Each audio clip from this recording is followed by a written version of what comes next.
What's going on, guys? My name is Eldeniro, and welcome to my review of episode 8 of 13 Reasons Why. I'm sorry I'm getting through these so slowly, particularly this week. I think it's been like a 4 or 5 day gap between episodes, and that's something that's not gonna happen the entire time. Just this has been a particularly stressful and busy week for me. Anyway, I'm actually really excited about this show, and I was really excited to see this episode. In my notes, the very first thing I have written down is episode 8, really excited. So let's get into. For anyone that doesn't know what my process is here, because I don't like, this is a review in a really loose sense. It's more like my reaction. What I do is I watch like each scene and then I pause it and then I write down what it made me feel or whatever. So when I describe the scene, I'm describing it purely for context, because I know that a lot of you will have seen like every episode of the show, but you won't remember it scene by scene. So I'm kind of just bringing you back to where it is so that I can give you my reaction to it. So I don't really know if it's an effective format. Like, I haven't seen anyone else doing anything like this, but I am very unfamiliar and inexperienced with the YouTube movie review scene, so that's just what this is. Anyway, I hope you guys are enjoying it, and if you are, obviously do leave a like on the video, because it makes a difference to my ego.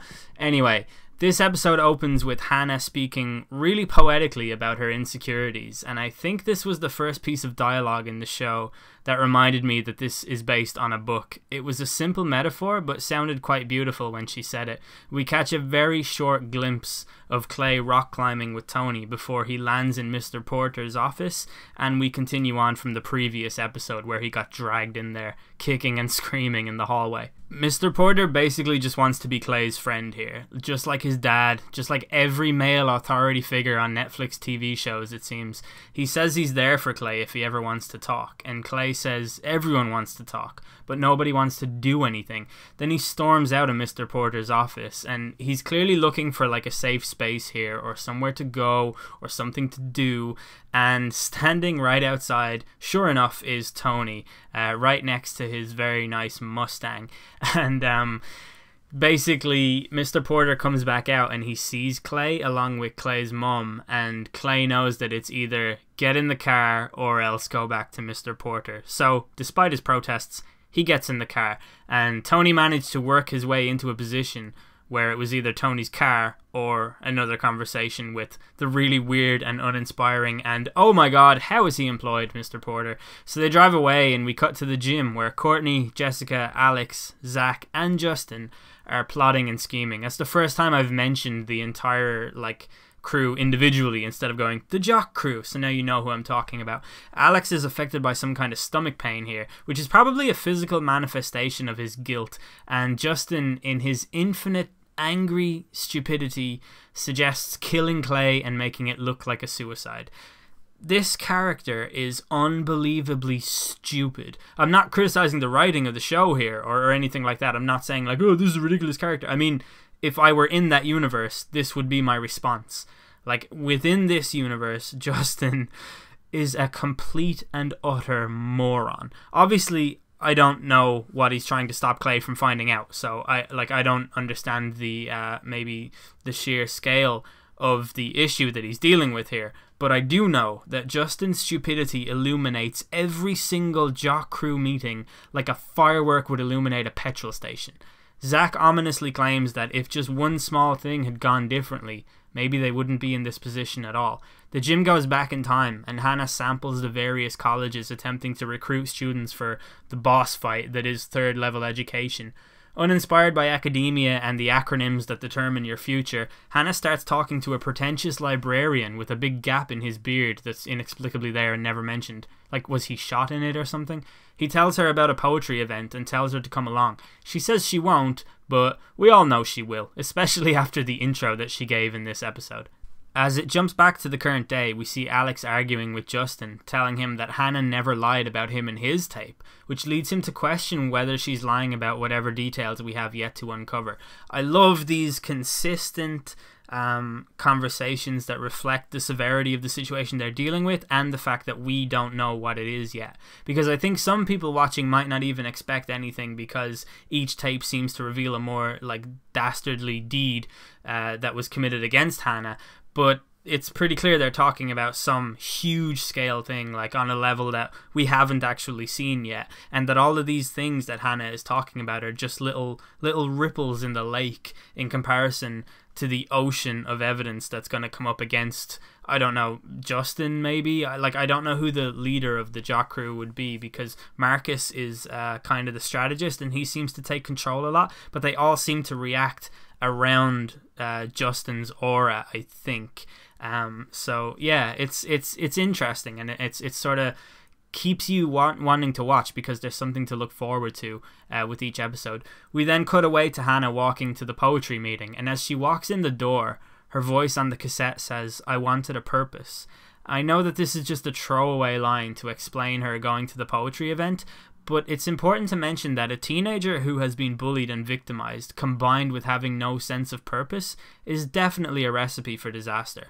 A lot of this show appears to leave the audience grappling with the severity of Hannah's depression, or else confused as to the motives of her suicide. And I think it's important that she was completely unfazed by any of the colleges that were on offer to her, and that she was taken in by the prospect of sharing her feelings with strangers through art. Like, it's definitely not an insignificant aspect of her journey here.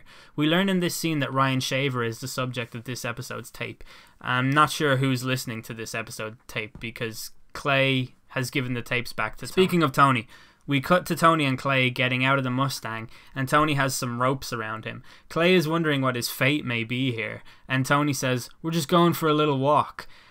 This fucking guy can never just spit out a sentence. He only talks in riddles and vague statements. "Hey Tony, what are you having for dinner?" "I'm gonna have whatever the earth deems suitable for me to eat today." Like, shut up, Tony. We know you're going rock climbing. We saw the start of the episode and you're not fooling anyone. Hannah was upset at Ryan for publishing her name in the school magazine and alluding to the best ass thing that Alex made up. But he comes to the pharmacy and gives her a journal as a peace offering. He says her thoughts deserve a nice place to live, and this seems like a sincere gesture, but again, I'm not going to get my hopes up because I know what happens in this series, generally speaking. We also see Mr. Porter telling Lainey, which I have just learned is Clay's mom's name, that Clay ditched class today, and she looks so concerned before the camera pans back to Clay at the rocks with Tony. Tony tells him it's an easy climb, that he did it when he was a kid, and frustratingly, Tony tells him that all the answers he seeks are at the top. We then see Hannah asking Ryan for guidance on how to write like him after witnessing a really intense reading of one of his poems, and to be honest, I actually liked it. I thought it was decent. Kind of really pretentious and like sickly, and if someone asked me did I like it, I would say no, but truthfully, like I thought it was fitting of his character, I'll say that. There's a lot going on in this episode. The scenes are shifting between the characters a lot more than usual, and it's beginning to feel slightly like a filler episode. I think it's because they have to compensate for there being no tape for Clay to listen to. So the story isn't going through Clay's eyes anymore, and it's more of an overview of what's going on in the town of Liberty?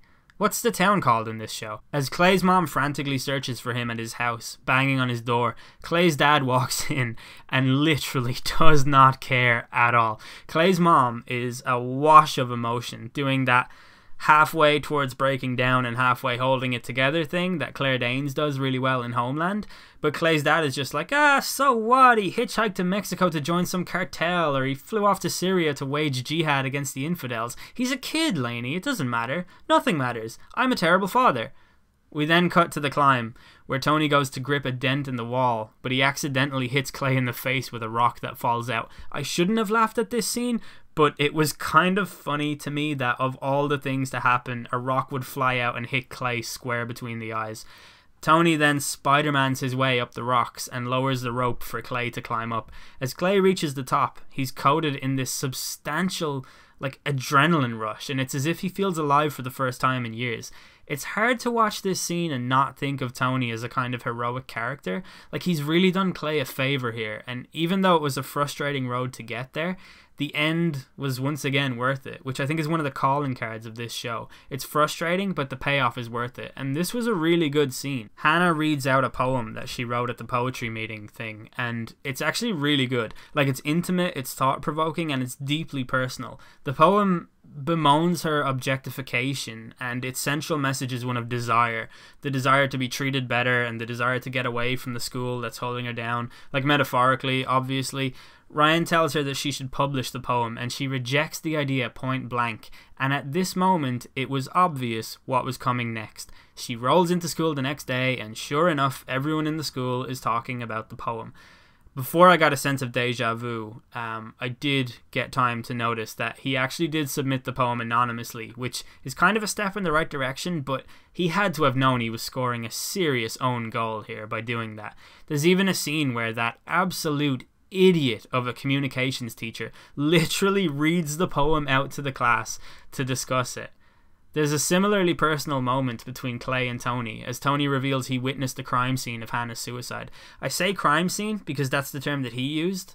Like, I guess suicide is technically a crime, but what he was referring to was the mechanical nature of it. Like, for the cops and EMTs, it was just a part of their job, and they didn't have to experience the humanity in it. But it's clearly had an impact on Tony, and he speaks about it as if it was an important moment in his life. Like, he's quite vivid in his descriptions, and it really adds some weight to all the previous scenes where he's following Clay around and insisting that he listen to the tapes like some kind of weird psychopath. We can finally see that it matters to Tony on a personal level instead of this nebulous do-gooder mission that he appeared to be on, or his mission to annoy viewers of the show. He also tells Clay that he's gay, and it's really funny because Clay had no idea. There's a loose trail of scenes involving Hannah's parents, which kind of culminate in Olivia telling a stranger that she has a daughter, and she starts speaking about Hannah as though she were still alive, talking about how she's applying for New York and stuff like that. It's like, I really feel for the parents in this show. Like, I've heard ludicrous suggestions in the media that this TV show is encouraging teen suicides, and while I haven't read any of the stories, I'm sure they're overblown and sensationalized, but I would hope that any genuinely depressed or disassociated people watching this show could maybe draw strength from Hannah's parents, because this is just a piece of teenage fiction, but they're really good characters in my opinion. And their scenes are the most difficult to watch because of that. Like, there's some kind of identifiable, harrowing struggle in her mother trying to keep everything together while finding everything out, and her father just trying to stay strong. And I just feel like they kind of stamp the adult part into the show in some weird way. When Hannah announces that she's no longer going to the poetry meetings, she says, "Shit happens and people suck." And I'm about to say something that will make me sound like an insane person, but I think there's something to this, and I'm gonna try and explain it. Hannah is a depressed person crying out for a sense of purpose. Like, she's even said that in this episode, right? That she's looking for purpose. She got excited at the prospect of poetry because on the face of it, it looked like a cure for her lack of expression, like creative freedom, and it's a positive outlet for her. The language she used on the cassette was really poetic throughout the episode, symbolizing how well she took to this medium and how it worked for her. But as soon as she stops going, she says something as tragically unpoetic as "shit happens and people suck." It's like the life being drained out of her again, like another failed attempt at reinvention for her, another door closed in her future. Does that make sense, or have I gone completely off the deep end and into idiot trying to sound profound territory here? Or is that like a fair conclusion to reach from the shifting tone of the narrative in this episode? Anyway, the episode ends with Clay figuring out that it was Hannah's poem that he was admiring in the past, and I should have mentioned this, but obviously it will be known to anyone who saw the episode, which is all of you presumably, but Clay asked for the tapes back from Tony, just as Tony knew that he would, and he says, "You haven't heard your tape yet," which I don't know if that implies that Clay's tape is next, but I would imagine that Clay's tape would be last, for a few reasons that I won't get into here. But Clay finds the poem in the school magazine and he brings it to Hannah's mother at the pharmacy, and the reaction from Olivia here is so organic. Like, I think the mothers of Clay and Hannah are really, really good actors. Their reactions in every scene just seem so authentic. Like, you can see how appreciative Olivia is, yet that she is so shocked that she can't really find the words to say anything to Clay. And then Clay just leaves the store and the episode ends. And I have to say, I actually enjoyed this episode. I was thinking at a certain point halfway through that it just felt like a filler episode, and then Tony dropped the bombshell and it all of a sudden became more about Clay and I guess the parallels between Clay and Hannah, which I think are really important in the show. Like Clay doing a thing that made him feel alive in climbing the mountain or the rocks or whatever you would call that thing. And then straight after that scene was Hannah delivering the poem that she wrote to the poetry meeting. It's like new ways that they find a catalyst for different types of expression or like different senses of purpose in their lives. Because as soon as Clay had that quote unquote near-death experience thing, he immediately wanted to listen to the tapes again, like he had felt the life come back into him. And similarly, when Hannah read out that poem to the group of strangers, like it was a big deal and it made an impact on her and it made a difference. And I think that there's just a really neat parallel going on between the two of them, and it helps us to understand Hannah's story a little bit better because we're experiencing it through Clay. But anyway, that's the end of this episode. I hope you guys enjoyed it. If you did, please leave a like or a comment or whatever. I've been El Dinero. Thanks for listening.